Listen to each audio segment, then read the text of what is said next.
Welcome to Untold Mysteries. Today we travel deep into history to uncover the story of a weapon so terrifying, entire armies fled without a single shot being fired. A weapon that struck fear not through strength, but through sound. It didn't slice, burn, or explode. It screamed, and those who heard it said it was like the voice of gods, angry and alive. But was it real? Or just another myth passed down through centuries of fear and legend? Stay until the end, because this ancient weapon might have been far more advanced than we've ever imagined. Now, let's begin where the mystery first appeared. In the deserts of ancient Mesopotamia, archaeologists unearthed strange remains, bronze tubes, hollow stone carvings, and inscriptions describing the sound of destruction. At first, they thought it was ritual art, something symbolic, but one detail stood out. The carvings showed soldiers clutching their ears, their mouths open as if screaming in pain. It didn't make sense, until one scientist noticed the pattern. Each carving depicted the same shape, a horn. Massive, curved, and mounted on wheels. Could this have been an early form of sonic weaponry? Imagine it, a massive horn that could project low-frequency sound across the battlefield. So powerful, it could cause panic, dizziness, and even physical pain. It sounds impossible, right? But here's the strange part. It's not just Mesopotamia. Similar artifacts have been found in ancient Greece, in China, and even in the ruins of the Mayan temples. Different cultures, separated by oceans, all describing a weapon that spoke with the voice of thunder. Coincidence? Or proof that something extraordinary once existed? Wait until you hear this next part. In the 1970s, Soviet scientists recreated a device based on ancient descriptions. They called it Project Soundwave. It emitted a focused, low-frequency pulse. Animals nearby panicked instantly. Glass shattered from vibration alone. But the test was abruptly stopped. Documents about it? Classified. And when questioned, the scientists said only one thing: it works. Do well. So, could ancient civilizations have discovered this same principle thousands of years earlier? If they had, it would change everything we know about ancient warfare, because this weapon wasn't made to kill, it was made to control fear. And what's more dangerous than a weapon that manipulates the human mind? Now imagine this. You're a soldier standing on the battlefield 3,000 years ago. You see no enemy, no arrows, no fire, just the sound. A deep pulsing roar that grows louder with every second. Your chest vibrates, your vision blurs, and suddenly, you run. That's the power of fear. And maybe that's what this weapon truly was. But the mystery deepens. In 1992, researchers studying ancient Sumerian texts discovered something odd. A passage describing the voice of the sky chariot. It read, "Those who heard it fell to the ground, unable to move." The gods spoke and their enemies were silenced. Sound familiar? If this was just a myth, why are there so many similar records across different continents describing the same thing? In Egypt, the Temple of Hathor shows reliefs of priests holding cone-shaped objects near people's heads. The texts say they were devices of divine resonance. Even the ancient Chinese spoke of the thunder drums of the sky, weapons used to defend the emperor. Everywhere you look, echoes of a single idea: sound. As a weapon. But the question remains, how did they build it? Could these civilizations have understood acoustics far beyond what we believe possible for their time? Modern researchers have tried to replicate this theory. Some even found that the shape of ancient chambers, like the Great Pyramid's King's Chamber, naturally amplifies certain frequencies. Coincidence? Or a clue that ancient builders knew how to manipulate sound? Think about it. If sound can cause fear, pain, or confusion, then it can also control people. What if kings and priests used it, not for war, but for worship? Imagine temples built to resonate at frequencies that make worshippers feel awe, fear, even euphoria. Would that explain why so many ancient rituals involved chanting, drums, and horns? They weren't just music, they were technology, and this could be the real truth behind the feared weapon. But we're only scratching the surface, because what archaeologists found next might prove this weapon actually existed and was used on a massive scale. Before we dive deeper, Make sure to subscribe to Untold Mysteries, because in Part 2, you'll discover evidence of an ancient battle, where thousands fell and not a single wound was found. When archaeologists first uncovered the site in modern-day Iraq, they thought it was just another ancient war zone, but what they found made no sense. Thousands of skeletons, perfectly preserved, no signs of sword cuts, no arrowheads. Though burns, it looked like an army had simply... Some lay face down, others clutched their heads, as if struck by something. Invisible, even stranger, the entire area showed traces of extreme vibration in the surrounding rock. Tiny fractures, the kind caused by high-frequency resonance. The mystery deepened. Researchers began calling it the battlefield of silence, and when they ran acoustic tests at the site, something eerie happened. Certain areas, and when sound was played at specific frequencies, began to hum naturally, like the earth itself remembered the sound. Wait until you hear this next part.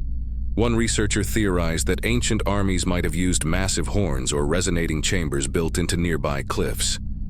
These could amplify low-frequency waves, powerful enough to cause nausea, confusion, or even collapse. In modern science, we know this as infrasound, frequencies below what the human ear can hear, but that the body can feel. Prolonged exposure can cause panic, dizziness, and organ damage. So imagine that, an ancient army carrying portable resonators, marching toward you, releasing an invisible wave of terror. You wouldn't know what hit you. You'd just fall.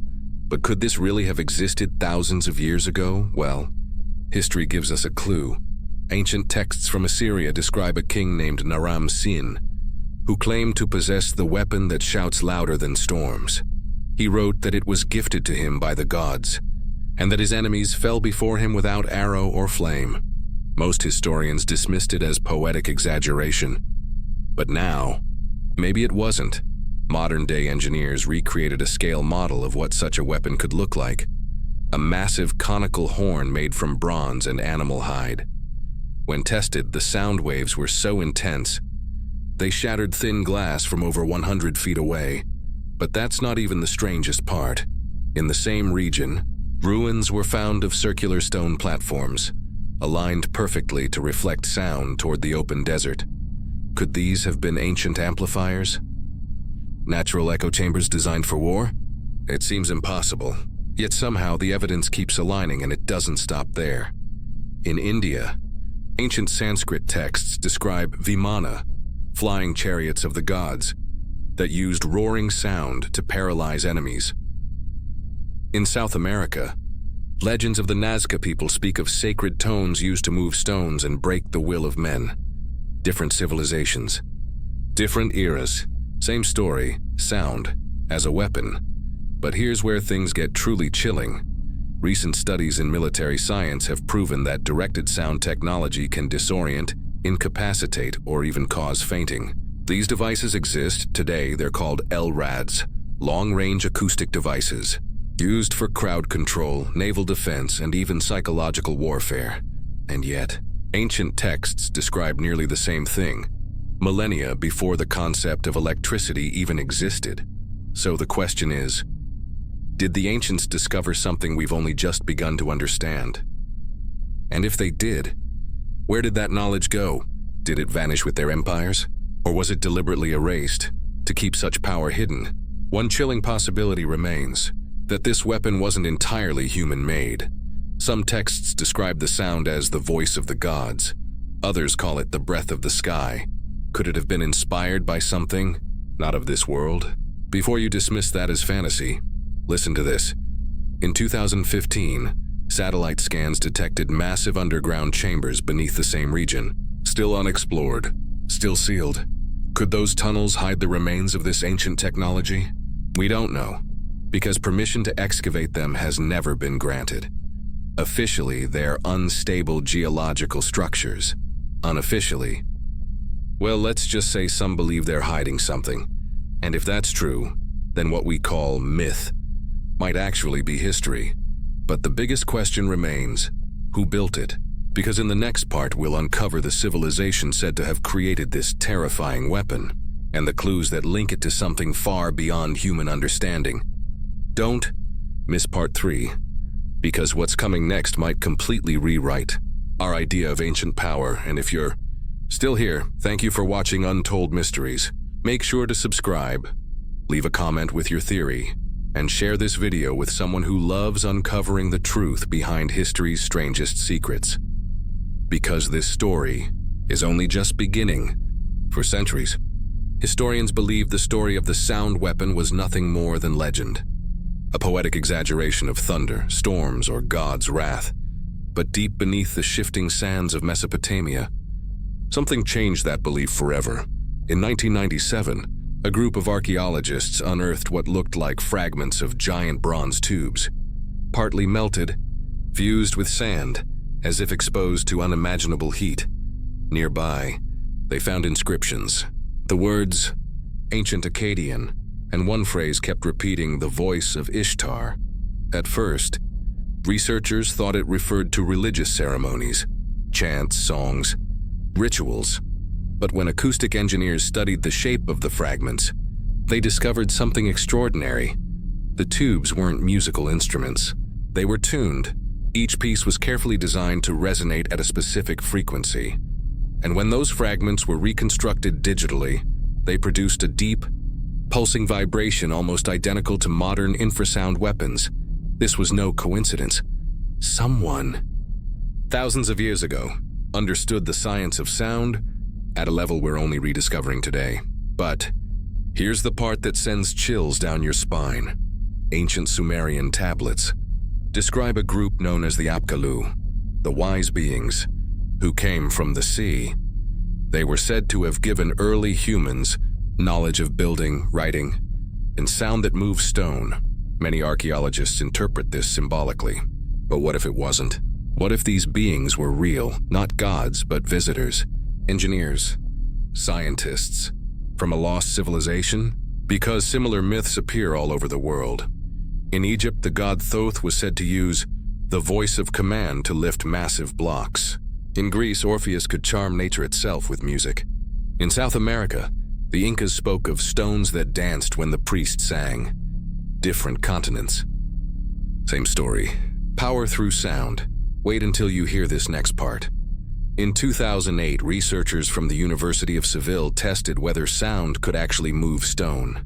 Using focused acoustic waves, they managed to levitate small particles, even droplets of water. Now imagine scaling that up. With enough power, precision, and resonance, you could potentially move tons of rock, or unleash devastating force on an enemy. Could this explain how massive ancient structures, like Baalbek in Lebanon or Pumapunku in Bolivia, were built? Stones weighing hundreds of tons, lifted and placed with impossible precision. Maybe brute strength wasn't the answer. Maybe it was resonance, a forgotten science that blurred the line between sound and energy. And here's where it gets even. Stranger? Some modern military documents, declassified, only recently, mention research into acoustic field manipulation. The goal? To create directional blasts that can destroy or disable without leaving visible damage. The same effect archaeologists saw in the battlefield of silence. Coincidence? Or proof that ancient knowledge is resurfacing? If so, who rediscovered it? And who's using it now? In 2019, locals near a restricted military site in the Middle East reported hearing deep rhythmic sounds at night, so powerful that windows vibrated miles away. No explosions, no aircraft, just sound. Government officials called it routine testing. But some believe it was something else. A rebirth of the ancient weapon once feared by kings. A sound that kills. But here's what truly haunts researchers today. The same frequency that incapacitates humans can also affect the mind. Extended exposure to low-frequency waves can trigger fear, hallucinations, even visions. So when ancient soldiers claimed to see gods or demons on the battlefield, maybe they weren't imagining it. Maybe they were victims of sound itself. And if ancient civilizations truly mastered that technology, what else did they know that we've lost?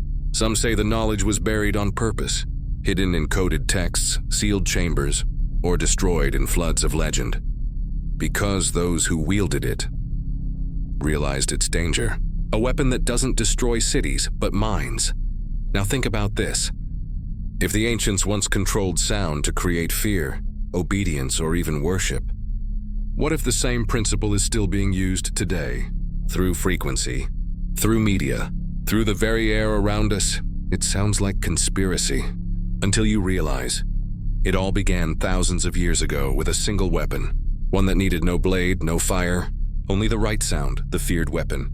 That changed the course of ancient warfare, and perhaps still echoes through time. So now I'll ask you, do you believe ancient civilizations truly possessed advanced technology? Or is this just another legend, twisted by time? Tell me what you think in the comments. And if this story left you questioning everything you know about history, make sure to like, share, and subscribe to Untold Mysteries, because the secrets buried in our past may still be shaping our future.